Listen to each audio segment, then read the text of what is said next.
Solo Radio. 90.6 FM, la radio de tu ciudad. Solo Radio. Moody's te lo pone fácil. Reforma tu baño, quita tu vieja bañera, evita riesgos de caídas y ponte una ducha extra plana. En Moody's te lo ponemos fácil con nuestra operación baño. Ahora puedes incorporar a tu baño un plato de ducha de última generación, barra termostática, mampara con cristales antigotas y todo el material necesario con la mínima obra. Y como siempre, a los mejores precios. Moody's colabora con los mejores profesionales del sector para que todo sea más fácil. Moody's, carretera de Jaén 27 y en Hilario Tomás sin número, detrás del Lidl. Teléfono 967 30 55 54. Ellín. Moody's te ofrece de lunes a viernes los desayunos de Solo Radio, un programa donde hablamos de todo y de todos. Noticias, información, efemérides, tradiciones. En definitiva, la vida de Ellín y sus gentes.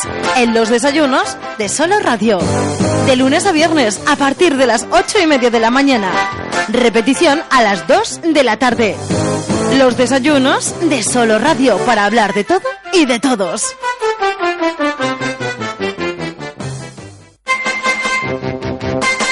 Muy buenos días, saludos cordiales. Efectivamente, aquí comienzan los desayunos de Solo Radio, la edición correspondiente al 26 del 6 de 2017, lo que es lo mismo 26 de junio.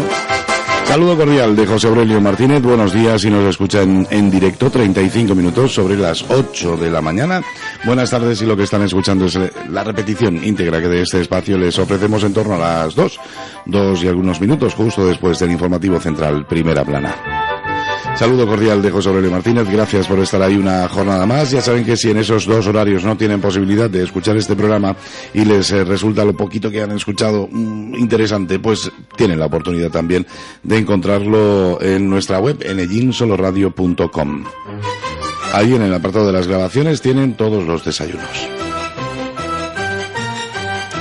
Habitualmente ya saben que comenzamos la semana con, durante todo el año prácticamente, todo lo importante que sucede en el mundo del deporte, pero esos deportes han llegado ya prácticamente al final y vamos poniéndoles al día en asuntos deportivos ellineros en nuestros servicios informativos. Con lo cual, hoy queremos aprovechar esa oportunidad que nos da el precisamente ya no tener mucho que contarles en cuanto al deporte, aunque sí será sin duda trascendental todo lo que ocurra cuando comiencen otra vez a disputarse las diferentes modalidades, categorías del deporte a todos los niveles, como digo. Y hasta ese momento pues aprovechamos también en esta última semana de esta temporada de los desayunos también para recuperar una grabación de un tema muy importante y de un recuerdo también bastante trascendental que tenemos de esos desayunos. De hecho, bueno, pues todo viene a nuestra mente una vez conocemos hace pues un par de semanas, más o menos, la edición de un libro denominado Melchor de Macanaz, la derrota de un héroe. Y un nombre que les sonará, Francisco Precioso Izquierdo, es el autor de ese libro y al conocer esa noticia, como digo, pues un poquito antes lógicamente que nuestros oyentes, nos vino a la memoria un programa que realizábamos precisamente con el autor de este libro, donde nos hablaba de un apellido, Melchor de Macanaz, y una familia. Un programa sin duda muy interesante que hoy vamos a recuperar y que hoy, pues nos sirve al mismo tiempo para recomendarles la lectura, aunque seguramente escuchando a su autor esta mañana le van a entrar ganas de leer este libro que se presentaba el pasado día 21 de este mes de junio en la Casa de la Cultura, en la biblioteca de la Casa de la Cultura a las 8 de la tarde. Con lo cual hoy dedicamos a Melchor de Macanaz, al apellido Macanaz, el programa, y lo hacemos precisamente con el autor de este libro que espero disfruten y lean cuanto antes. Seguro que será muy interesante. Tenemos que aprovechar al máximo nuestro tiempo y les recomendamos también que nos presten máxima atención en los próximos minutos. Pero antes yo quiero presentarles a nuestro invitado, con el que compartiremos los desayunos de Solo Radio, con independencia que a lo largo del programa tengamos que saludar a otro amigo que, si no ocurre nada, estará con nosotros dentro de unos minutos, pero sí que está ya en nuestros estudios, Francisco Precioso Izquierdo. ¿No les suena? Bueno, pues le sonará a partir de ahora. Francisco, muy buenos días. Muy buenos días. Gracias por estar con nosotros hoy en los desayunos de Solo Radio, que seguro nos vas a hacer disfrutar muchísimo de todo lo que nos vas a contar. Para que le conozcan un poquito más, les diré que Francisco Precioso es licenciado en Historia por la Universidad de Murcia, está concluyendo sus estudios de Derecho también en la UNED y compagina la elaboración de su tesis doctoral con el resto de sus estudios. Ha sido becario, colaborador de la Universidad de Murcia, ha recibido varias ayudas de investigación y actualmente es becario de investigación de la Universidad de Murcia con una beca predoctoral concedida por la Fundación Séneca, que es de la Agencia de Ciencias e Investigación de la región de Murcia. Miembro del Grupo de Investigación de Historia de la familia de la Universidad de Murcia y autor de varios artículos, así como comunicaciones que ha presentado en diferentes congresos nacionales e internacionales. Francisco, bueno, pues sin duda va a ser muy interesante el programa de hoy. Antes de todo, a mí me gustaría, con el fin que los oyentes todavía te tengan mucho más cercano, porque esos datos académicos sin duda pues pueden resultar incluso un poquito fríos, a mí me gustaría comenzar hablando un poco de tu vinculación con Ellín. ¿De dónde viene? ¿Te sientes un poquito ellinero? Sí. Cuéntanos. Muy buenos días. Aunque mi nombre no les suene, mis apellidos me delatan, ¿no? Tanto el Precioso como el Izquierdo hacen alusión, son dos apellidos propios de vuestro pueblo, de mi pueblo también un poco, aunque yo nací en Murcia. Mis orígenes familiares están radicados en Ellín por ambas ramas, bien por el Precioso, bien por el Izquierdo. Y es una afiliación, son unos orígenes que yo llevo muy a gala y que, al contrario, no escondo nunca, siempre que puedo, pues los saco a relucir. De hecho, estos orígenes supongo que tendrán que ver algo con la elección del propio tema de investigación, ¿no? Fruto de mi interés por el estudio de la historia, por la historia del siglo XVIII de nuestro país, siglo XVIII en el que escribe su nombre, con mayúsculas, uno de vuestros paisanos más ilustres, probablemente el paisano más ilustre de este municipio, como será Melchor Macanaz. Tu vinculación con Ellín ya sabemos que es familiar, esos dos apellidos, como bien dices, son de familias muy arraigadas en Ellín, como son los Precioso y los Izquierdo, pero personalmente el contacto con Ellín, ¿cómo es? ¿Es habitual? Bueno, pues el hecho de acercarte a la familia Macanaz te ha hecho volver un poquito a tus orígenes o siempre que puedes, porque al fin y al cabo estamos hablando de 80 kilómetros, siempre que puedes formas parte un poco de todo lo que ocurre en Ellín. Efectivamente, bueno, solemos viajar a Ellín a menudo, las visitas a la familia que todavía nos queda en Ellín, a participar, como no, en su Semana Santa, en las fiestas de Navidad, en la feria, y sí mantenemos un contacto muy regular con el día a día del municipio. Muy bien. Bueno, tu tesis doctoral la haces en torno a la familia Macanaz, ¿no? Es un poco la familia, no te centras aquí en Melchor Rafael de Macanaz y Montesinos, ¿no? Es un poco generalizado, ¿no? El objetivo precisamente es intentar contextualizar la biografía de Melchor Macanaz, que por otra parte ha sido estudiada y de forma muy precisa y con un muy buen resultado, por entre otros Carmen Martín Gaite con su famosa obra. El objetivo es integrar esa biografía en una trayectoria familiar mucho global. Entonces, contextualizar al personaje en sus orígenes sociales, familiares, y intentar, desde ese tipo de reconstrucción familiar y social, pues que nos revelen nuevas claves, que nos aporten datos nuevos, nuevas lecturas que ya conocíamos, pero con interpretaciones diferentes sobre la biografía de Melchor Macanaz, que no es otra cosa que una plataforma para intentar conocer mucho mejor la vida política de la monarquía española en el siglo XVIII. Es decir, desde un caso concreto, tomarlo como plataforma para conocer y comprender mucho mejor pues realidades mucho más amplias, las redes políticas en el reinado de Felipe V, en la primera mitad del siglo XVIII, etcétera. Francisco, yo creo que después de lo que estábamos hablando del convento de los franciscanos, después de todo esto que ocurre, ¿no? Que se nos habla, repetimos como papagayos todo lo que de alguna manera nos llegó y no sabemos si es cierto o no, la sensación que existe en torno a Macanaz, personalmente, o incluso los datos que has ido aportando del resto de la familia y el contexto histórico, se acercan a la realidad. ¿Has podido comprobar que, bueno, pues los datos que se han ido dando se ajustan realmente a ese periodo histórico y a lo que ocurrió, o hay también mucha mentira y falacias en torno a Melchor de Macanaz? Fue muy importante la publicación de la obra de Carmen Martín Gaite a finales de la década de los años 60 del siglo pasado, donde ya sí se abordó el estudio del personaje en una perspectiva netamente histórica, con un trato muy riguroso de las fuentes, sobre todo del proceso inquisitorial que localizó en el Archivo Histórico Nacional.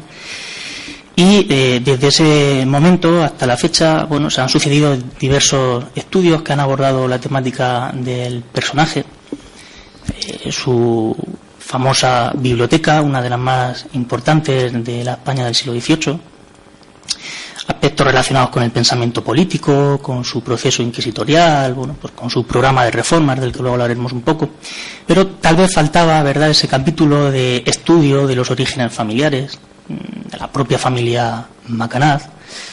Y en ese sentido, bueno, creemos que nuestra investigación, muy modestamente, pero sí está aportando datos nuevos que ayudan a comprender mucho mejor las trayectorias posteriores del propio Macanaz, ¿no?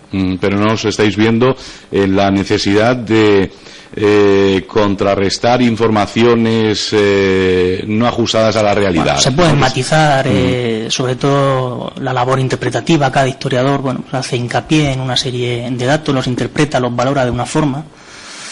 Se conocen datos nuevos sobre la propia casa de los Macanaz, sobre la propia estructura de la familia, los diversos miembros, ¿no? A qué se dedicaron esos distintos miembros, cómo vivió la familia el proceso de caída política y el inicio del proceso inquisitorial de su miembro más ilustre, que era un poco el patrón de la familia, el que tiraba del resto de la familia, ¿verdad? Y bueno, en ese sentido se trata más de una labor de matizar y de interpretar o de reinterpretar ciertas lecturas tradicionales, ¿no? Hay que tener en cuenta también que Melchor Macanaz, como buen penado de la Inquisición, pues siempre tiene una leyenda negra, ¿no?, una propia España, que bueno, le da una imagen, le da un aspecto siempre llamativo, ¿no?, y llama mucho la atención, ¿no? Muy bien, bueno, que la figura de Melchor de Macanaz ha sido relevante, creo que no queda ninguna duda. De hecho, muchos programas en esta sintonía, muchos desayunos, se los hemos dedicado a él, ¿no? Recordarán, bueno, pues aquel programa al que nosotros denominamos Yo Soy Macanaz, donde en primera persona pues nos iba relatando un poquito lo que le iba ocurriendo a lo largo de su vida, una vida muy azarosa y con muchos vaivenes. También, por supuesto, pues no podemos olvidar que en la última edición de nuestra Feria y Fiestas, en las jornadas culturales, también Concha Campos, presidenta de la Asociación Cultural Amigos de Ellín, dedicaba una de esas jornadas precisamente a Melchor de Macanaz. Pero bueno, esa relevancia del personaje en cuestión tapa sin duda un poquito lo que fue esa familia, una familia sin duda con poder, ¿no?, en la villa de Ellín y por ende también pues en los designios de nuestros alrededores, ¿no? Sí, antes, bueno, no puedo dejar escapar la oportunidad para hacer un alegato pro Macanaz en vuestro pueblo, ¿no? Llama mucho la atención que pase desapercibida una fecha importante para la historia local, como es el 300 aniversario del nombramiento, de la designación por Felipe V de Melchor Macanaz como fiscal general del Consejo de Castilla. Sin duda el cargo clave, ¿no?, de la vida política en esos momentos, ¿no? Es que a lo mejor no sabemos muy bien qué significa eso.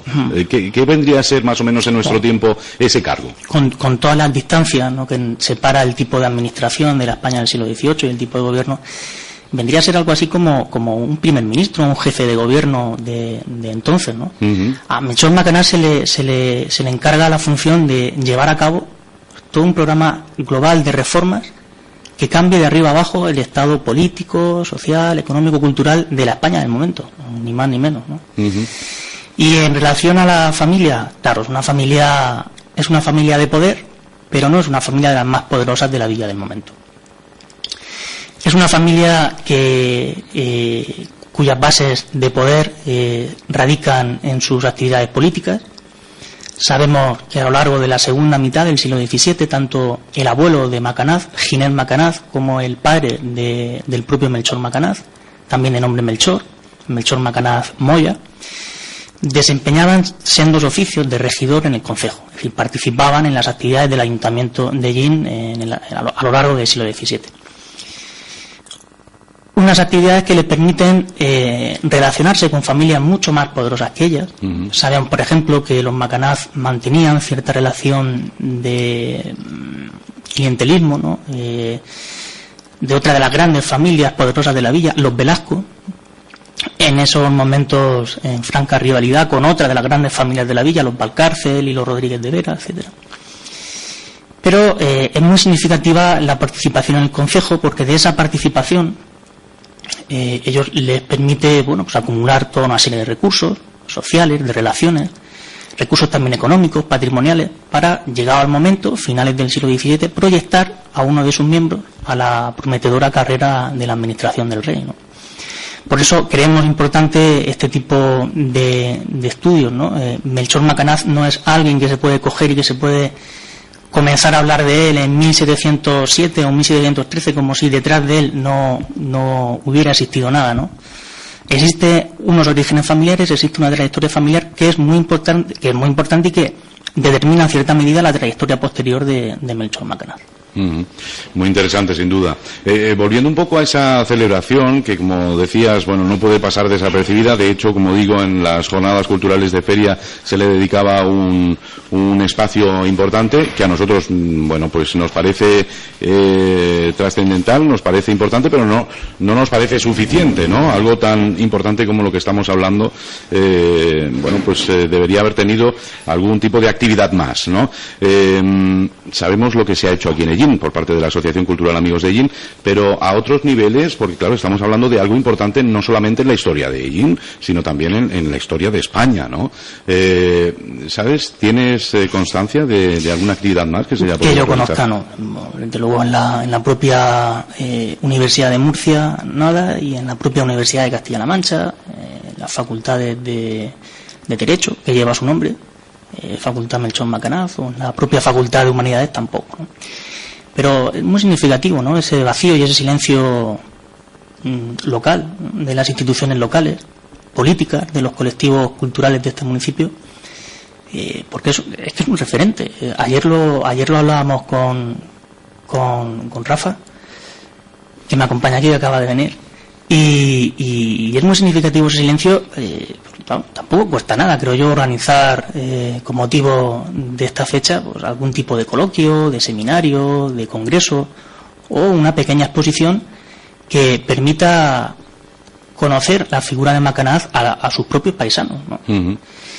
Y bueno, y poner también Ellín en el foco de la noticia durante unos días también es significativo, ¿no? Vamos a saludar, se incorpora a nuestra tertulia, ya se lo comentaba la presentación, que podríamos saludar a algún amigo más que se acerca a nuestros estudios. Es Rafael López Padilla. Rafael, buenos días. Buenos días. Creo que con el paso del tiempo ha quedado demostrado también, bueno, pues el entusiasmo y el interés que has mostrado con diferentes actividades y bueno, pues con tus comentarios. Y de hecho, el que hoy tengamos aquí a Francisco Precioso me haya dado la oportunidad de conocerle personalmente y a nuestros oyentes de escucharle, precisamente se lo debemos a él, ¿no? Desvelos importantes sin duda en torno a la figura de Melchor Rafael de Macanaz y Montesino por parte de nuestro invitado también Rafael López, ¿no? Pues estoy muy contento de que se encuentre aquí Paco Precioso con nosotros, informándonos y diciéndonos pues todo lo que ha podido encontrar a través de archivos, de libros, de legajos de nuestro querido Melchor Rafael de Macanaz. En primer lugar, antes de empezar, quería darte las gracias por la especial sensibilidad que has tenido a recordar el 300 aniversario de Macanaz como fiscal general de la Corona, ya que decía antes, Paco, que había poca sensibilidad y pocas ganas de hacer pues exposiciones, debates sobre la figura. También tengo que decir que no hace mucho los amigos de la Asociación de Cultural Amigos de Ellín, en las jornadas que hacen en ferias, sí que introdujeron la figura de Macanaz a través de Conchi Campos, que fue la que estuvo pues hablando sobre dicho personaje. Es cierto que aquí en Ellín se han dado muy pocas exposiciones. Que recuerde yo una que se organizó la Cofradía de la Dolorosa, siendo yo presidente, en el 2003, que comenzaba el 13 de diciembre con la salida de los billetes de la Lotería Nacional. Estuvo expuesta en los salones de la Caja de Ahorros provincial de Albacete, en la Plaza de Raval. Luego comenzó y fue a Albacete, estuvo en Archivo Histórico y terminó en Madrid, en la calle de Acero, en la sala de exposiciones que tiene la Obra Social de Caja Murcia. Y anteriormente creo que hubo una en el 70 y tantos que la organizó Tomás Preciado, una persona también con muchísima sensibilidad, con muchísimo cariño a nuestro pueblo y a nuestros personajes y a nuestra historia. Y desde entonces pues yo creo que, bueno, aparte de la que estoy nombrando, que son de nuestro pueblo, sí que la Fiscalía General del Estado organizó en el 2007 la primera exposición de fiscales generales de la Corona, y comenzó con Melchor Rafael de Macanaz. Yo estuve en la clausura en el edificio de la Fiscalía General del Estado, que se encuentra en la Castellana, y la verdad que fue una exposición impresionante, y a mí me llenó de ilusión que la Fiscalía recordase a nuestro paisano, cosa que nosotros no hacemos. Sí. Pero bueno, eso es nuestro pueblo. Hay que decir que Rafa probablemente sea la excepción, ¿no? También con algunos historiadores que desde Ellín se han dedicado a la figura de Macanaz, Antonio Moreno, Antonio Losada y compañía. Y Rafa, hay que loar la labor que está haciendo de rehabilitación de la que fue cuna de Melchor Macanaz, esa famosa casa de la calle de los Caños, ¿verdad? Que tan importante proyecto de rehabilitación de su infraestructura está llevando a cabo en solitario. Pues sí, la casa está proyectada toda la rehabilitación por un arquitecto nacido en Ellín, Antonio Jiménez Torrecillas, y bueno, pues ahora durante muchísimos años está afincado en Granada, que es el arquitecto del Patronato de Conservación de la Alhambra de Granada. Rehabilitó el Palacio de Carlos V, diseñó un museo de arte contemporáneo, y cuando yo compro la casa me dice: me tienes que invitar a pasar una Semana Santa a Ellín. Eso está hecho. Encantado, ¿no? Y vio la casa, le encantó, y me dijo: el proyecto corre de mi cuenta. Lo cual a mí me ilusionó y agradecí muchísimo, porque claro, indudablemente yo no podría pagar, porque son muchos gastos los que lleva la casa, y todo, lógicamente, pues los estoy asumiendo yo como propietario de dicha vivienda. Pero para mí he tenido momentos buenos, momentos malos a la construcción de una casa. Es como tener un hijo. Conforme te vas creciendo tienes momentos sin sabores, de todo, y luego cuando le vas creciendo, vas viendo que va creciendo, y bueno, pues que ese niño ya se está marcando un futuro, pues te sientes orgulloso. Pues eso es lo que me pasa a mí con mi casa. Bueno, pues vamos a considerar también que este programa que les ofrecemos forma parte un poco de ese recuerdo a Melchor de Macanaz, aunque no sea de forma institucional y de forma seria desde las instituciones públicas, porque, como digo, pues este personaje en muchas ocasiones ha sido referente en los desayunos de Solo Radio. Bueno, hablábamos un poco de ese estado de poder que tenía en la villa de Ellín la familia Macanaz, pero bueno, lo primero que podría saltarnos a la vista es cómo pues una persona de Ellín, que no sé la relevancia que podría tener en aquel momento en el resto del país, llega a ocupar ese cargo en la administración y en el gobierno monárquico en aquel tiempo. esto o era muy sencillo o la verdad fue un personaje sin duda un poco fuera de su tiempo, diría yo. Bueno, hay que contextualizar, ¿no? Tenemos que tener en cuenta el momento histórico, ¿verdad? Finales del siglo XVII, comienzos del siglo XVIII, la llegada a España de una nueva dinastía, la dinastía de los Borbón. Se produce todo un proceso de renovación de políticos, de élites políticas, que se nutre fundamentalmente de familias como los Macanaz, ¿verdad? Familias poderosas de las oligarquías urbanas, del norte de la península, del sureste de la península, de la zona de Murcia, de Andalucía, etcétera. Y en ese sentido, los Macanaz son un ejemplo prototípico de familia que desde lo local, que desde allí consiguen dar el salto a la corte. ¿Cómo lo consigue Macanaz? Bueno, pues una trayectoria hecha a sí mismo, ¿no? Macanaz parte de Hellín, va a estudiar unos primeros estudios de humanidades a Valencia, de donde se traslada a Salamanca a estudiar la carrera de Derecho. La carrera de Derecho estaba organizada entonces en dos tipos de estudios: leyes, el derecho, bueno, pues civil y tal, y cánones, el derecho canónico. Macanaz se gradúa de ambos derechos y, bueno, pues como no era un hijo de la gran nobleza ni aristócrata, no tenía recursos tras de sí importantes, ¿no?, que le permitieran una vinculación más sencilla, ¿no?, con ciertos ambientes de poder. Esta ausencia la suple poniéndose al servicio de una gran casa aristocrática como será la casa de los marqueses de Villena. Marqués de Villena, en concreto el octavo marqués de Villena, será uno de los nobles más importantes de comienzos del reinado de Felipe V. Había apoyado desde prácticamente la primera hora la sucesión francesa, la sucesión en la corona de Felipe V, de Felipe d'Anjou, y esta vinculación con la Casa de Villena le permite comenzar a relacionarse ya con los principales personajes políticos de la corte de Felipe V, ¿verdad? Y a partir de ahí, bueno, pues logra hacerse una carrera política de primera magnitud. Sabemos que participa en algunos de los enfrentamientos más importantes de la Guerra de Sucesión, al lado precisamente de uno de los hijos del marqués de Villena, del conde de San Esteban de Gormaz. Sabemos que participa en Extremadura, en el frente de Extremadura. Sabemos que participa en la intentona de toma de Barcelona, del castillo de Montjuïc. Y sabemos también que participa en el frente aragonés, ¿no? Y es en Aragón y es en Zaragoza donde recibe el título de secretario real, de secretario del rey. Y a partir de ahí ya podríamos decir que la vinculación con el entorno del monarca y con los principales grupos que rodeaban entonces a Felipe V ya se consolida.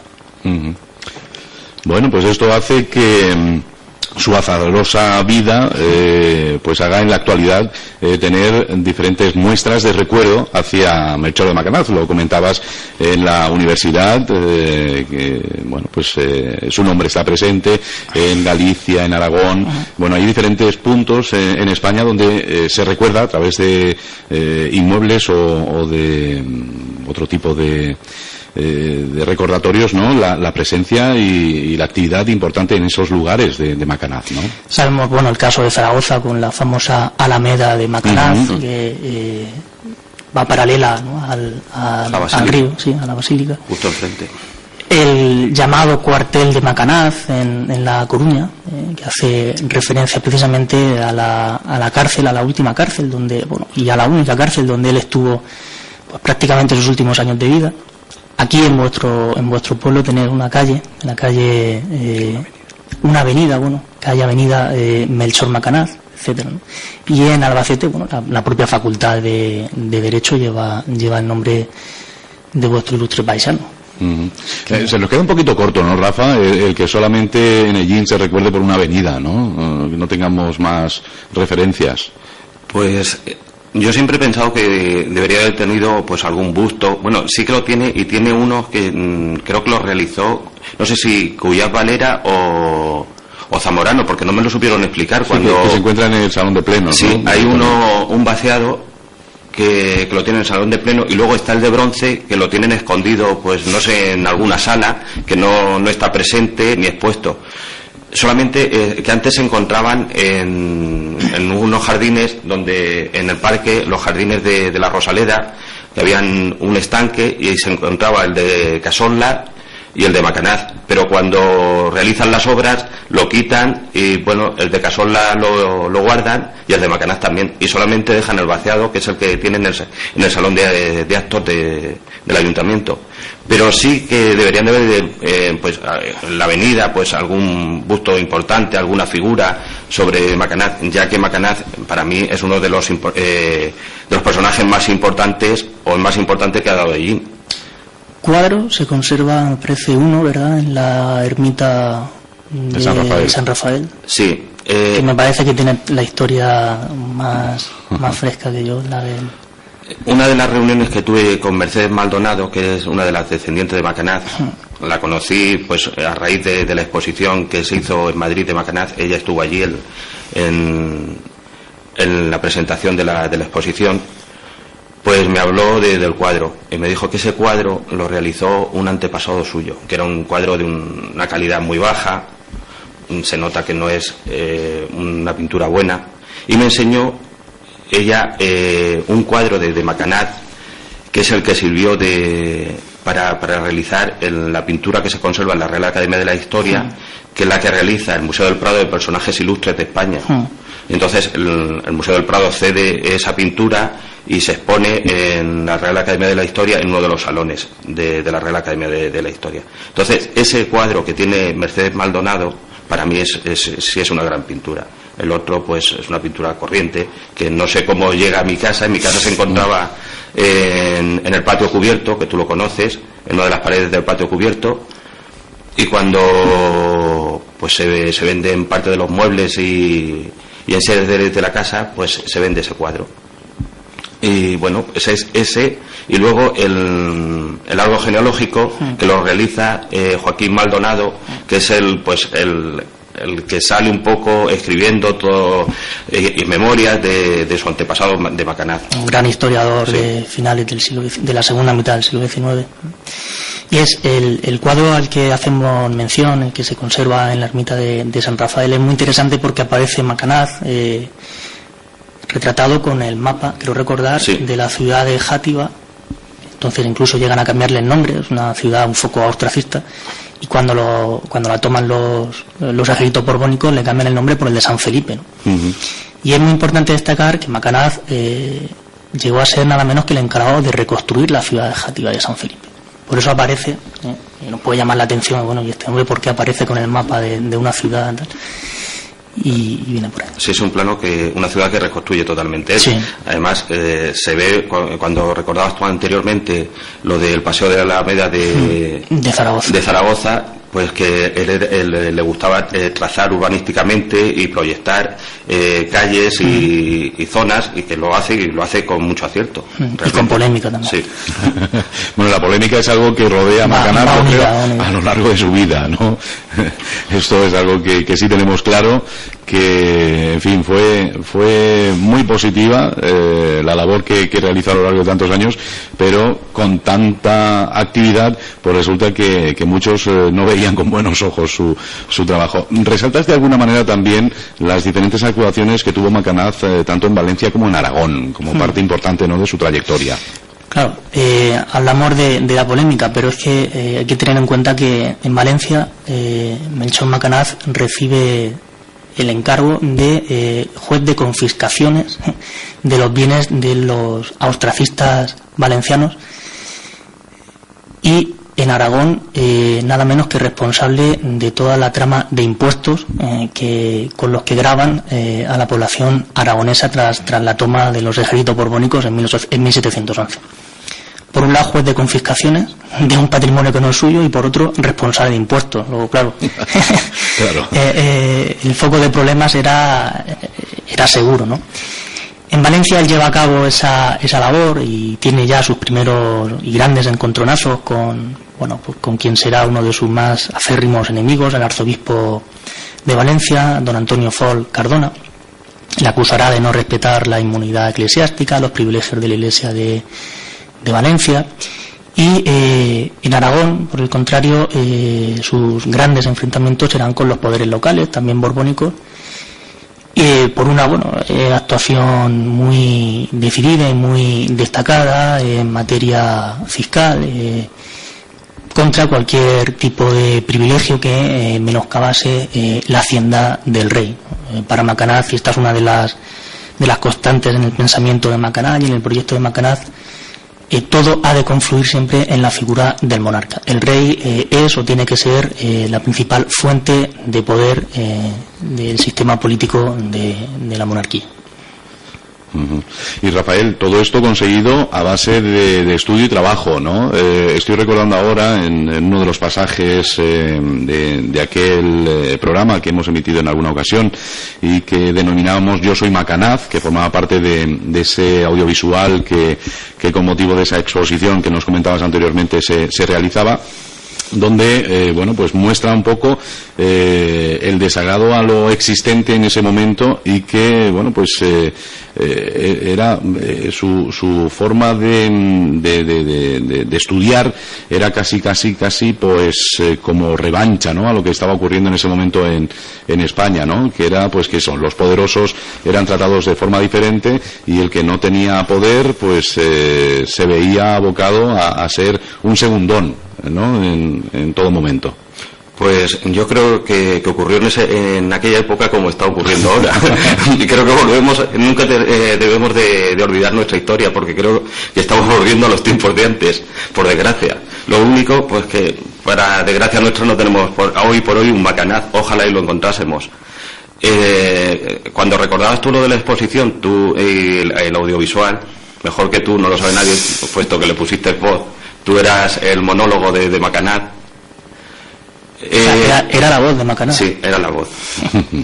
Se quiso hacer para que la población de Ellín llegase a los más jóvenes, porque se vio con varias miras, una pues para estudiantes, gente pues que a lo mejor te puede cansar un libro de estar escuchándolo, y era pues recoger un extracto, resumirlo todo y pues que la gente viese quién era Macanaz, de dónde venía, qué hizo y dónde terminó y cómo terminó. Era lo que tratamos, y pues que la esencia de Macanaz no se perdiese y que se recogiese todo en ese audiovisual que José Aurelio puso voz. Y la verdad que nos acercaba sin duda de forma rápida y concisa, porque la duración era 40 minutos aproximadamente y hacía pues un semblante importante de toda su trayectoria, ¿no? Ahí pues podíamos descubrir pues eso, la cantidad de problemas que tuvo a lo largo de su vida y realizándolo también de forma muy cercana, porque a todos todavía nos queda patente en la memoria el que sus últimos días los pasaba entre su propia casa y la iglesia de la Asunción, ¿no?, con sus rezos y demás. Pero aún no llegamos a ese momento porque, como bien decíamos, este año es un año especial y pues el ser nombrado como fiscal general del Consejo de Castilla pues le llevaba a hacer diferentes reformas que, como decíamos, pues eran visto con buenos o malos ojos según los ojos que en ese momento lo miraban y pues esta sin duda puede ser una de las etapas más activas de Melchor de Macanaz, ¿no? Sí, su trayectoria, su ejecutoria política está marcada por las reformas que intentará desplegar precisamente en ese bienio en el que él ocupa la Fiscalía General del Consejo de Castilla. Reformas que están muy marcadas por su pensamiento regalista, es decir, volvemos a lo que ya hemos dicho, ¿verdad?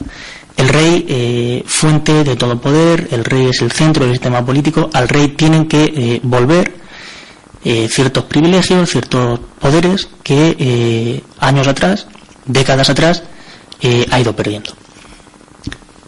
Y ha ido perdiendo en unos casos a favor de la Iglesia. Macanaz será un ferviente regalista que pretenderá subrayar los poderes que el rey también tenía en ámbitos como el eclesiástico, como el religioso. Reformas también en el campo de la administración y de la propia organización política, con la famosa nueva planta de los consejos, que eran las organizaciones, las instituciones políticas por excelencia de la España del siglo XVIII, reforma importante de la propia Inquisición, en la que pretende nada más y nada menos que cercenar la autonomía con la que funcionaba la Inquisición, que era un órgano de poder importantísimo. En algunos casos llegaba incluso a mediatizar y a cuestionar la propia decisión del rey. Y Macanaz lo que pretende es poner la Inquisición a los pies del rey, subordinar la Inquisición al rey, ¿no?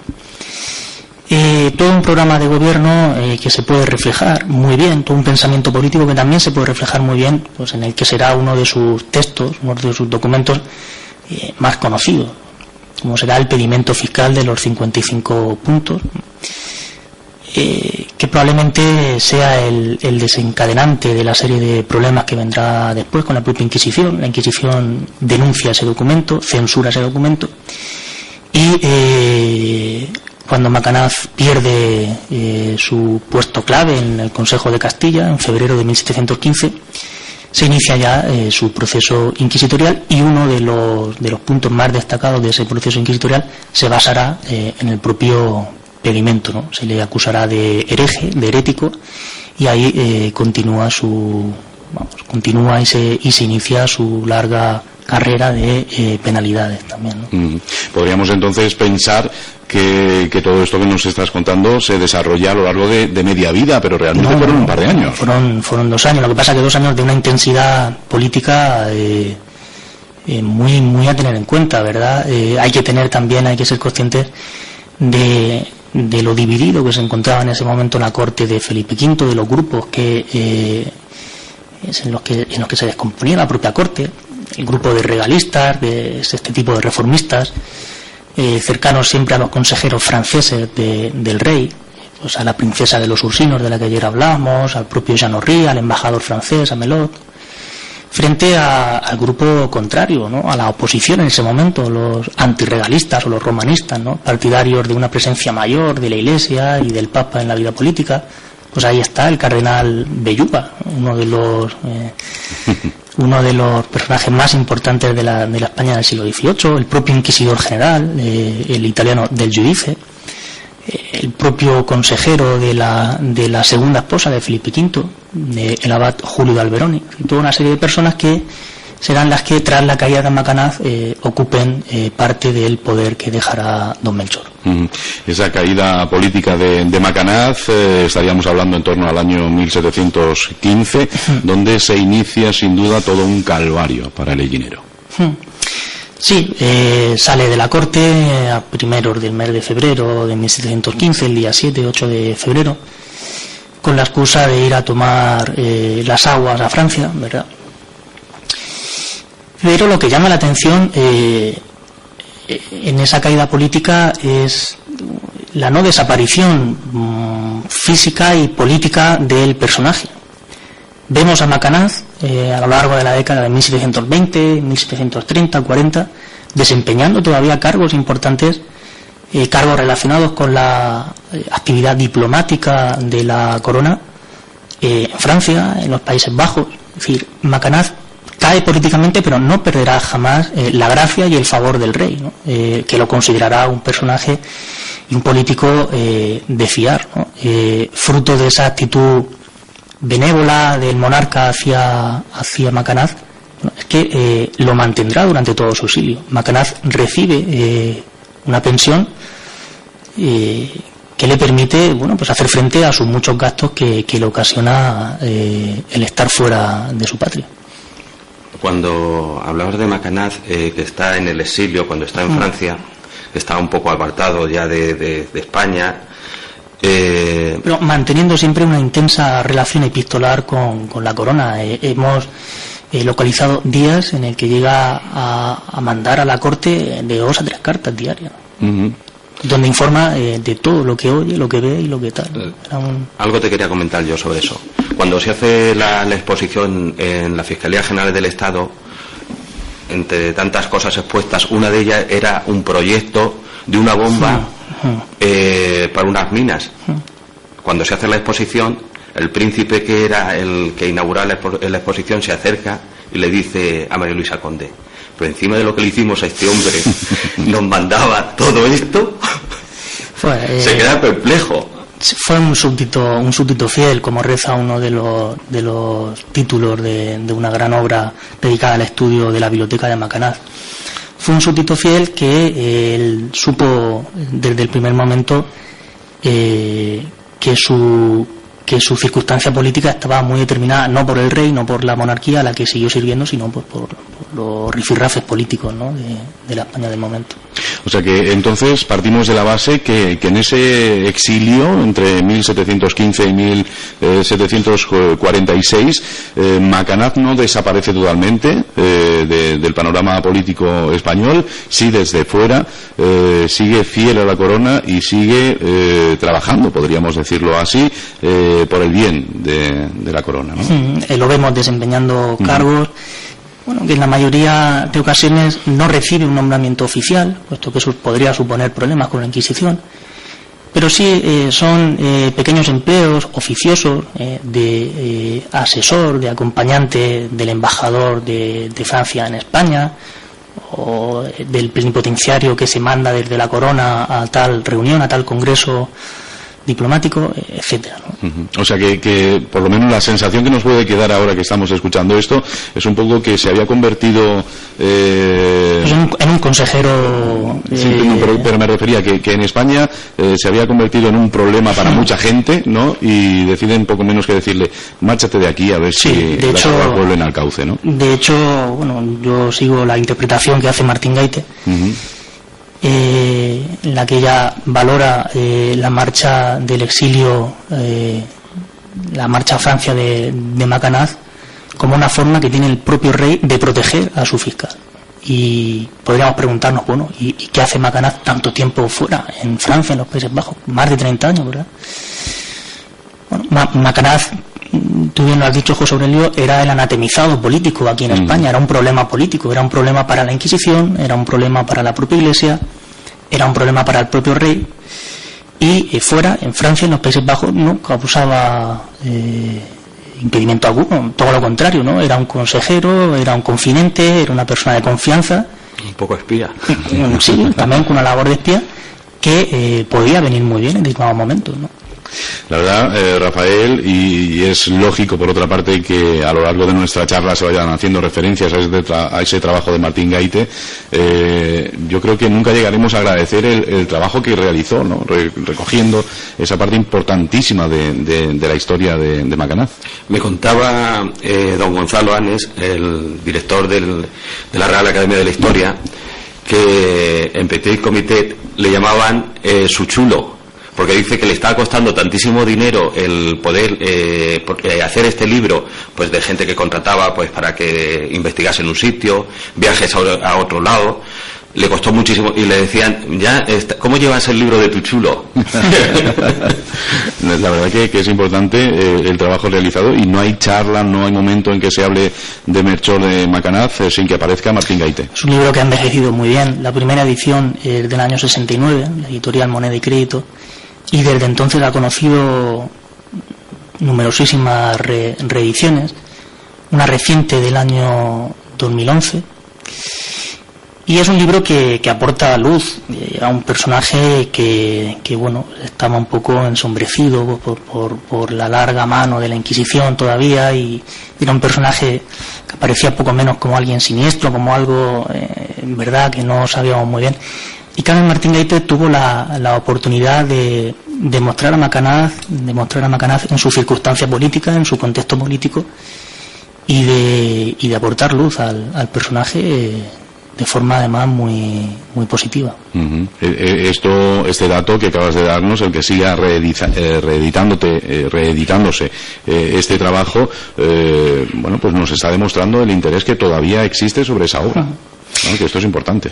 Sí, bueno, no quiere decir con ello que estudiado por Martín Gaite ya no se pueda seguir estudiando el personaje, ¿no? Siempre desde otra perspectiva, pues planteando otro tipo de preguntas, con otro tipo de fuentes se puede llegar a un Macanaz, o se puede llegar a conocer otras dimensiones de la faceta de Melchor Macanaz, ¿verdad? En esta etapa, Macanaz está fuera de España, está en el exilio, sigue trabajando para la corona, como ya decíamos, y llega el momento de la vuelta a España.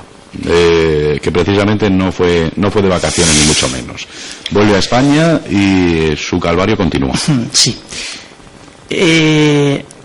Años antes de volver a España, en 1746-47, él recibe pues el único nombramiento oficial que recibirá a lo largo de todo su exilio.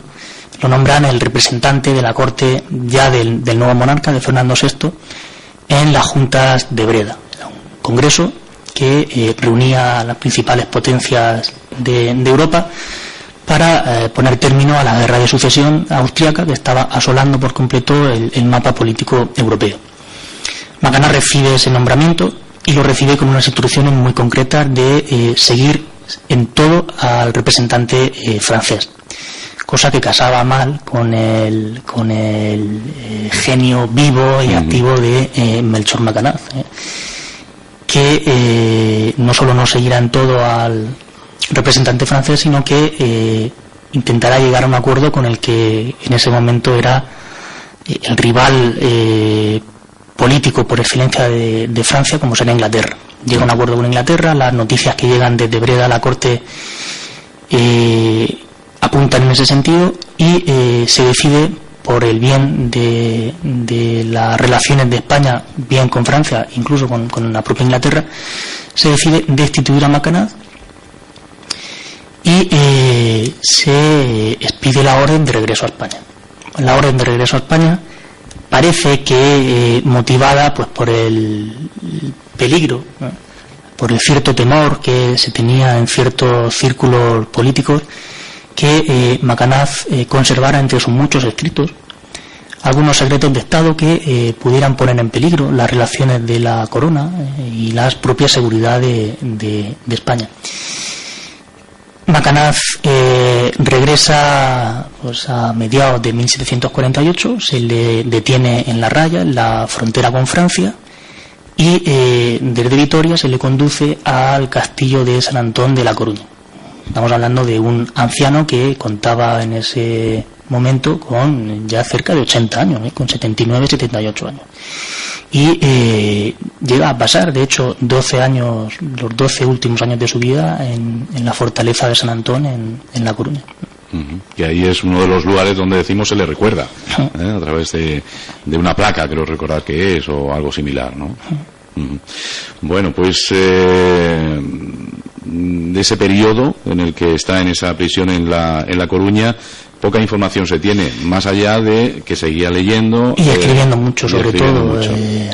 Conocemos algunas cartas que remite a algún personaje importante de la corte, al duque de Alba. Continúa escribiendo al rey, lo que pasa que la comunicación se ve dificultada. Continúa escribiendo a su familia, a su mujer, a su hija, y sobre todo continúa escribiendo y produciendo obras, bueno, pues de política, de literatura.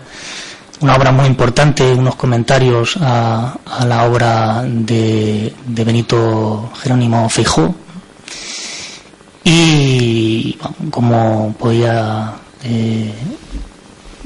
esperarse de Macanaz, no desaprovecha del todo su tiempo de reclusión, de presidio en La Coruña. Estaríamos hablando del 1750. 1748-1760.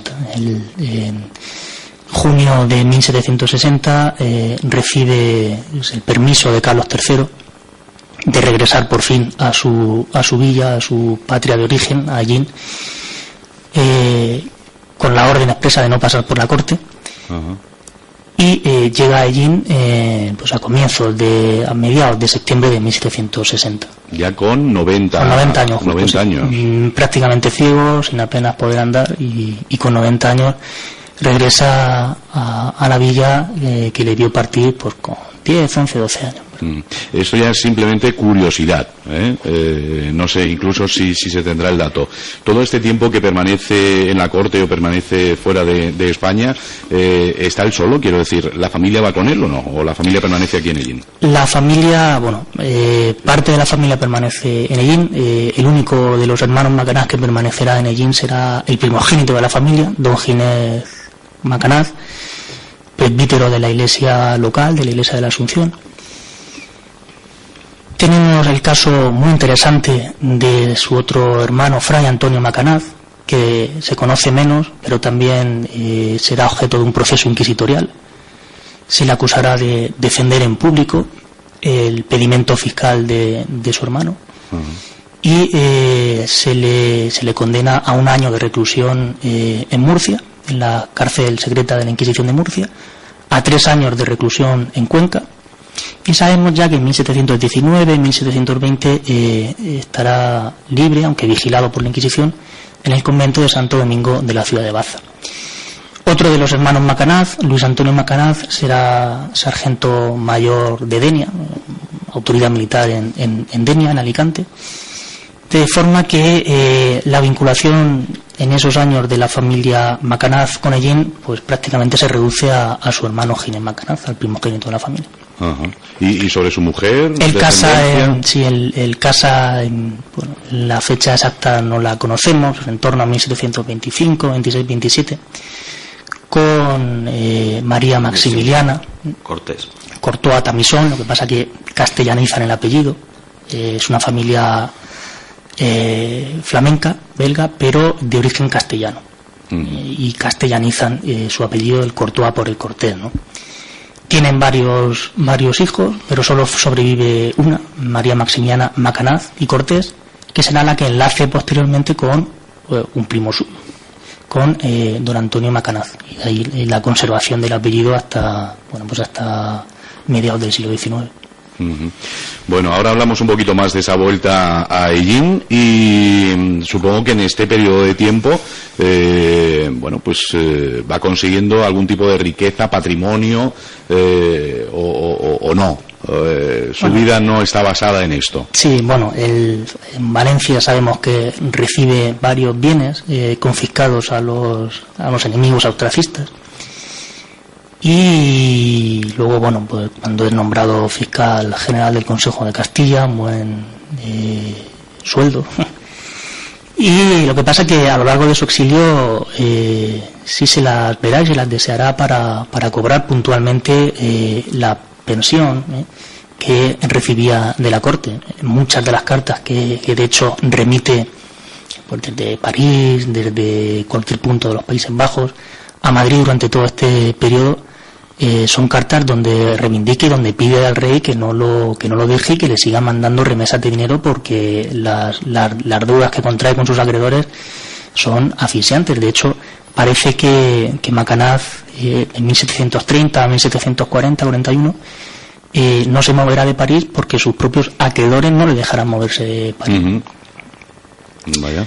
Pero sí, luego cuando fallece los hijos, la hija, doña María Maximiliana Macanaz, pedirá a la Inquisición que le devuelvan todos los bienes incautados en su tiempo a su padre. ¿Tenemos alguna referencia, Rafa, de esos bienes aquí en Ellín?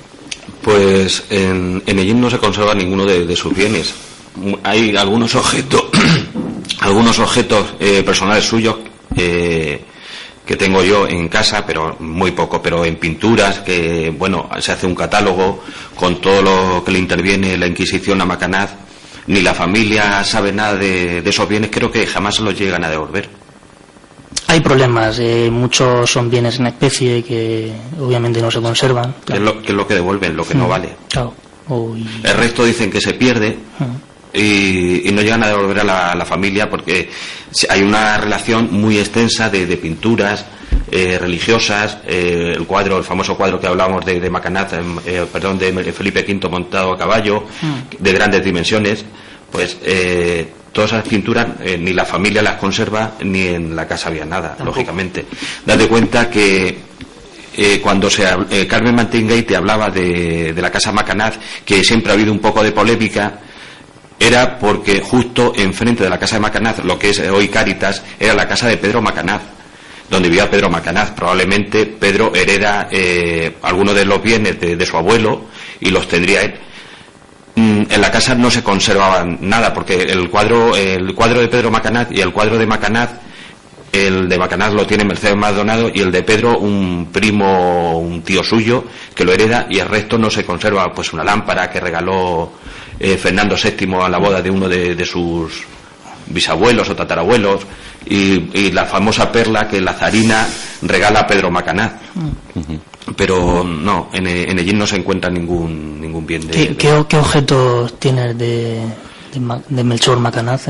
Pues quiero recordar un sello, ¿verdad? Está el sello que lacraba cuando fue intendente general de Aragón, una palmatoria de plata que utilizaba, pues, lo decías tú antes, que Macanaz era una persona que escribía muchísimo y escribió mucho. Una campanilla de plata dorada que tenía, pues, para llamar al servicio, y luego un niño de la bola que por lo visto lo llevó de viaje y luego pasó a otra familia. Esos son los bienes que hay de Macanaz. Luego en la casa conservarse, pues lo que era todo era posterior, porque el cuadro que hablábamos de Macanaz, que se conservaba en el patio, era posterior porque lo realiza un antepasado suyo. El árbol genealógico también lo realiza Joaquín Maldonado, también posterior a Macanaz. Y prácticamente no, de pinturas y cosas no se conservan nada de Macanaz. Francisco, ha nombrado Rafael a Pedro Macanaz. Pedro Macanaz es nieto de Melchor Rafael de Macanaz y Montesinos y sería también un destacado político, ¿no?, en la historia del país, en el reinado de Fernando VII, ¿no? Sí, efectivamente. Un poco eclipsado quizás por la sombra de su abuelo, ¿no? De su abuelo, ¿verdad? Pedro Macanaz tiene también una trayectoria política importante. Será uno de los embajadores más jóvenes de la historia de España. Lo localizamos pues con apenas 14-15 años ya en Francia. Posteriormente, en 1785, se encuentra ya como secretario de la Embajada de España en Rusia, de ahí su relación con la zarina. Desempeña posteriormente varios cargos políticos en diferentes provincias de España, en Jaén entre otros, hasta que contacta con el círculo de político cercano a Fernando VII, al futuro monarca Fernando VII. Lo acompañará a su exilio en Valenciennes, en Francia, durante la ocupación napoleónica de España. Y tras el regreso del rey Fernando VII, el deseado, que se llamaba en aquel tiempo, llegará a ocupar durante unos meses un ministerio clave, como será el de Gracia y Justicia. Llegará a ser ministro de Justicia durante unos meses en el reinado de Fernando VII. Pero en todo caso no podemos decir que nadie de la familia Macanaz estuviera por encima de Melchor Rafael. Es el miembro más destacado, más ilustre, no solo por su ejecutoria política, sino por todo lo que escribió. Es un preilustrado, es un reformista, tiene una obra escrita inmensa y de una riqueza comparable solo pues a otros casos como eruditos ilustrados como Gregorio Mayans, el propio Florida Blanca posteriormente, o el propio Jovellanos, ¿verdad? ¿Te ha resultado difícil encontrar información, datos sobre...? Me está resultando... ¿Te está resultando difícil? Difícil. Hay que tener en cuenta la dispersión de fuentes, hay que viajar a Francia, hay que conocer los archivos franceses, la Biblioteca Nacional Francesa, el Archivo de Asuntos Exteriores de París. Tenemos que viajar mucho a Simancas, el Archivo General de Simancas en Valladolid, al Archivo Histórico Nacional en Madrid, y a grandes bibliotecas que todavía pueden conservar algún que otro manuscrito y documento de Macanaz, archivos provinciales como el de Albacete, como el de la calle Padre Romano, donde pues hemos conseguido documentación muy interesante de la familia, archivos locales de Murcia, en fin, de una dispersión de fuentes que nos fuerza a pasar mucho tiempo solo y a viajar mucho. Bueno, nos quedábamos un poquito en esa fecha, en 1760, que es cuando vuelve a Ellín. Rafael, los datos que se tienen de su vuelta a Ellín van, pues, teniendo en cuenta la edad, ya los problemas de salud importante que sufría, pues van, pues, poco más o menos a esto, ¿no? A su estancia en su casa y a asistir todas las mañanas temprano a misa, ¿no? No se sabe nada más de él que compartir su tiempo con la iglesia, con su familia y con algunos paisanos. Cuando decías que venía Ellín, no sé si sabes que la carretera de Murcia era lo que es tu calle. Mi calle. Sí, tu calle. La calle Cruz, la calle Carretero. La calle de mis padres. Sí, pues la calle donde tú te has criado. Ajá. Pues esa era la carretera de Murcia. Yo cuando estábamos haciendo el audiovisual siempre decíamos, ¿por dónde entraría Macanaz? Claro, con el paso del tiempo, investigando, ves que, claro, la carretera que teníamos nosotros no era la actual, la que había en el 18, ni la que hubo antes del 18. Era la casa de Macanaz, por donde se encontraba su casa, era la carretera de Murcia, bajaba por donde estaba la tienda de Grails, todo para abajo, y por donde está la calle Mesones bajaba a lo que era la carretera de la expansión que había ya del pueblo, pues donde podían dejar carros y todo, donde estaban los mesones. O sea que la entrada sería por las puertas de Madrid, sí, ¿no? San Roque, calle Alfarerías, y luego ya por la calle Cruz, sí, Carreteros o Bernales. Sí, esa es. Ajá. Esa era la carretera antigua que había, y entró por ahí, pasó por lo que era la calle Carretero, y llegó pues a su casa, que estaba al borde de la carretera. Uh-huh. Y pues bueno, pues ahí este hombre pues pasó ya, pues después de venir de su calvario, porque fue un calvario el pobre lo que pasó en Galicia, pues vino a descansar poco y pues a participar de misas de familia y de paisanos. Uh-huh. Esto de ser arropado por toda la ciudad, de bueno, pues esa pequeña fiesta que se montó en torno a su llegada, ¿esto es algo romántico o se tiene constancia que fue así, muy bien recibido a su llegada a Ellín? Bueno, en una de las cartas que precisamente remiten las autoridades locales a la Inquisición, preguntando por cómo ha sido el recibimiento de Macanaz, el regreso de Macanaz, lo que nos informan las autoridades locales de ese momento es de la algarabía, de la fiesta que tuvo lugar con motivo de la llegada de Macanaz, con fuegos artificiales, cohetes, repique de campanas, gente en la calle, siendo recibido por las autoridades políticas del momento, por el corregidor, por los regidores. Sabemos que incluso hubo en su honor una misa mayor en la iglesia de la Asunción, es decir, fue un momento de todo el pueblo de Ellín volcado, recibiendo a su paisano, a su miembro más ilustre, ¿verdad? Uh-huh. Pues fíjate, Rafael, que yo pensaba que esto era un poco por hacerlo romántico y quedar bonito, y realmente fue así.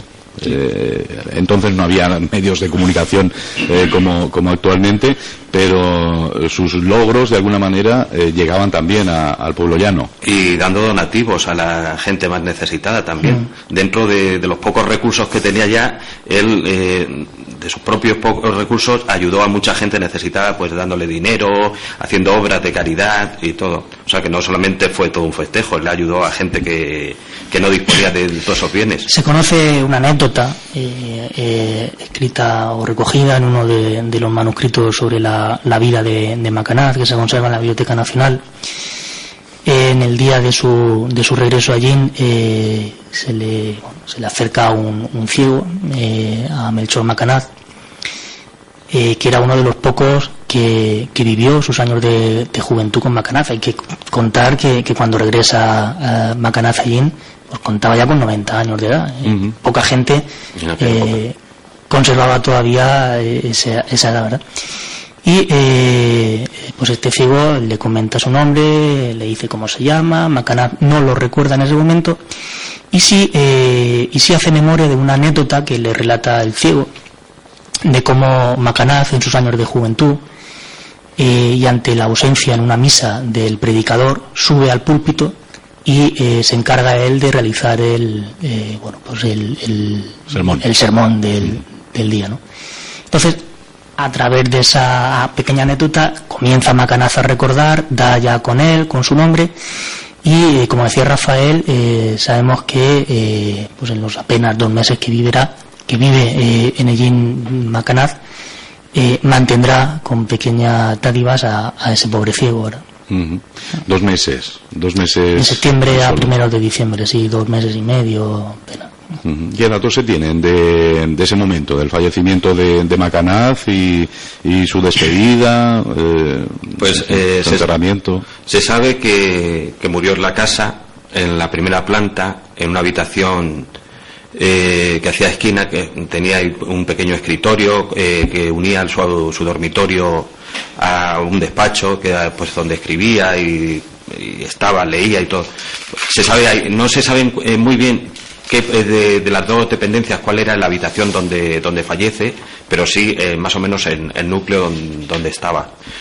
En cuanto a lo que decía el sitio, que se sabe que se enterró en la parroquia de la Asunción, no se sabe muy bien en qué capilla. Sí, en un patronato que tenía unos familiares, unos antecedentes familiares de Macanaz, una tal Alonso Jiménez, Llana de Moya, que se sitúa, no se viene a situar yo que no conozco mucho, pero en la capilla de misa de 11, puede ser, una de las capillas de la iglesia parroquial de la Asunción. Sí. Lo que pasa es que como había un libro de fábricas donde explicabas dónde, sí, y no se encuentra. Con el tiempo ha cambiado el nombre de las capillas, sí, y demás, y no se sabe exactamente la que era, ¿no? Uh-huh.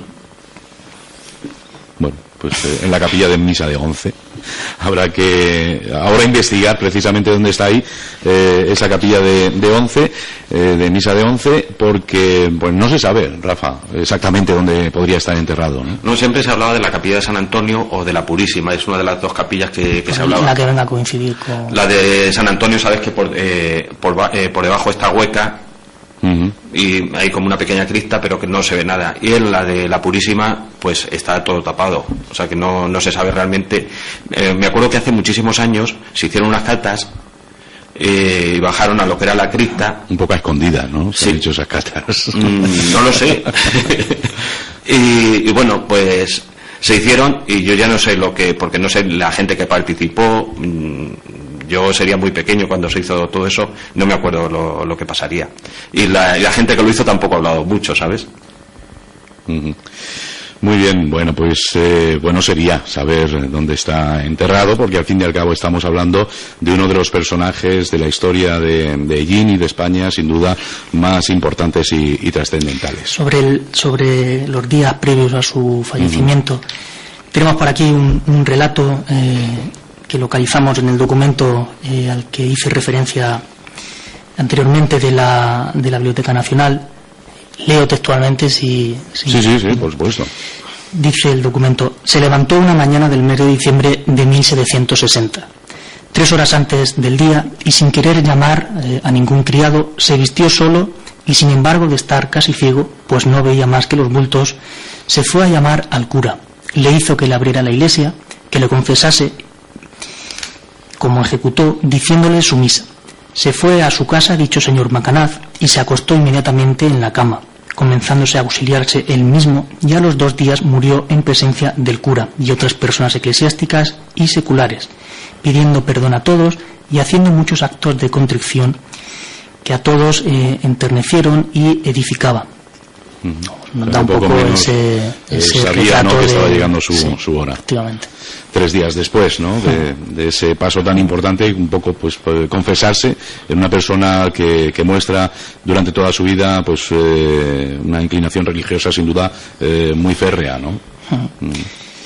Por eso llama tanto la atención las acusaciones de herejía que se le lanzan desde la Inquisición. Incluso se dice que tenía antepasados conversos, judeoconversos, etcétera. Por otra parte, tampoco sería de extrañar, porque la propia villa de Ellín, sabemos hoy, gracias a los estudios de, entre otros, el profesor Blázquez Miguel, que era uno de los territorios de Ellín, de los territorios de la provincia de Albacete con mayor porcentaje de conversos, uh-huh, de población judía de la zona, ¿verdad? Bueno, pues realmente maravillosos todos esos datos que hoy, pues unos conocidos, otros con más información, se afianzan más todavía en la historia de Macanaz, y todo ello gracias a Francisco Precioso Izquierdo, que bueno, pues sigue realizando su tesis, y no sé si le da la sensación que queda mucho todavía por encontrar en torno a la vida y obra de Macanaz. Bueno, queda ya por lo menos mi programa de investigación, quedaría ya la última fase más localizada en el nieto al que hemos hecho referencia, a Pedro Macanaz, conocer un par de detalles más, y bueno, enseguida a redactar y a presentar y a defender la tesis cuanto antes. Uh-huh. Pues será un placer para nosotros volver a tenerte con nosotros y que nos cuentes un poco cómo ha ido esa presentación de la tesis y bueno, pues algún dato más que a última hora pueda aparecer y se contemple precisamente en esa tesis. Rafa, yo te tengo que dar las gracias, la verdad. Primero porque estés con nosotros y después por habernos acercado a Francisco, a nuestra sintonía, tener la posibilidad, como decía en la presentación del programa, de conocerle personalmente y tener la posibilidad de escuchar pues en este programa pues no sé, la sensación que nos queda de interés por parte de Francisco en torno a la imagen y semblanza de Macanaz. Muchas gracias. Para mí ha sido un placer estar aquí con vosotros. Sabes que vengo a mi casa, que estoy muy a gusto con vosotros y que habéis tenido pues la deferencia por hacer un programa a Macanaz. Indudablemente dar también las gracias a Paco, que se ha tenido que desplazar desde Murcia para poder estar con nosotros, pero sé que lo ha hecho con mucho cariño. Es un placer siempre venir a mi casa, a la tierra de su familia, porque creo que se considera también ellinero un poco. Completamente. Y bueno, pues a exponernos un poco su parte de su tesis. ¿Has aprovechado para visitar a la familia? Sí, claro. Has hecho noche aquí. Sí. Ayer teníamos posibilidad de saludarnos. Bueno, pues supongo que la familia también muy atentos, ¿no?, al programa de hoy. El hecho de saber que intervenías en los desayunos de Solo Radio seguro que ha hecho que todos estén ahí muy atentos, ¿no? Lo que sí que nos gustaría es que no te marcharas de aquí, de este programa, sin, bueno, pues algo que querías contar y no lo has hecho al final, con lo cual, estos minutitos, fíjate, además nos hemos pasado bastante, ¿eh? Ya te decía que seguro que te ha resultado breve, a que podríamos seguir. Muy ameno. ¿Hay alguna cosita por ahí que te gustaría comentar y que tal vez pues yo a lo largo del programa no he sacado, no he puesto sobre la mesa? Insistir en el agradecimiento a Solo Radio, a José Aurelio, al propio Rafa López Padilla, volver a loar su labor de rehabilitación de un patrimonio que, siendo privado, es de todos los sellineros, pues sí. o debería ser de todos los sellineros, ¿no? Y en fin, volver a hacer una llamada de atención a las instituciones locales, a los colectivos locales, para que vuelvan la vista hacia Macanaz, para que se fijen en Macanaz y para que no lo tengan tan descuidado y tan olvidado. En fin, estas cosas suelen pasar aquí en Ellín, ¿eh? Esto, Rafa, es algo que es más o menos habitual, ¿no? Que esas fechas tan importantes nos pasen un poquito desapercibidas. Pues sí, lleva muchísima razón en lo que estás diciendo. Bueno, pues un granito de arena. Espero que haya supuesto este programa, con el agradecimiento, por supuesto, a Rafael López Padilla y a Francisco Precioso Izquierdo. Suerte con esa tesis, y aprovecharemos cualquier excusa, será buena, para que vuelvas a estar con nosotros. Muchas gracias. Ha sido un placer. Muchas gracias, igualmente. Así llegamos al final de los desayunos de hoy. Si se han quedado con ganas de más, ya saben que hay un libro que recientemente se presentaba aquí en Ellín, en concreto el pasado día 21 de junio, y que se llama Melchor de Macanaz, la derrota de un héroe. Precisamente hoy hemos conocido un poquito más de cerca a su autor y el cariño con el que habla de esta familia que ha conocido muy de cerca a través de todos esos archivos. Francisco Precioso Izquierdo. Gracias, muchísimas gracias por la atención prestada, ha sido un auténtico placer, espero que hayan disfrutado también con el programa de hoy, como siempre, y hasta aquí la edición de hoy. Mañana más. Noticias, información, efemérides, tradiciones. En definitiva, la vida de Ellín y sus gentes. En los desayunos de Solo Radio. De lunes a viernes, a partir de las 8:30 de la mañana. Repetición a las 2 de la tarde. Los desayunos de Solo Radio, para hablar de todo y de todos. Nudis te ha ofrecido los desayunos de Solo Radio. Nudis te lo pone fácil. Reforma tu baño, quita tu vieja bañera, evita riesgos de caídas y ponte una ducha extraplana. En Nudis te lo ponemos fácil con nuestra operación baño. Ahora puedes incorporar a tu baño un plato de ducha de última generación, barra termostática, mampara con cristales antigotas y todo el material necesario con la mínima obra. Y como siempre, a los mejores precios. Nudis colabora con los mejores profesionales del sector para que todo sea más fácil. Nudis, carretera de Jaén 27 y en Hilario Tomás sin número, detrás del Lidl. Teléfono 967 30 55 54. Ellín.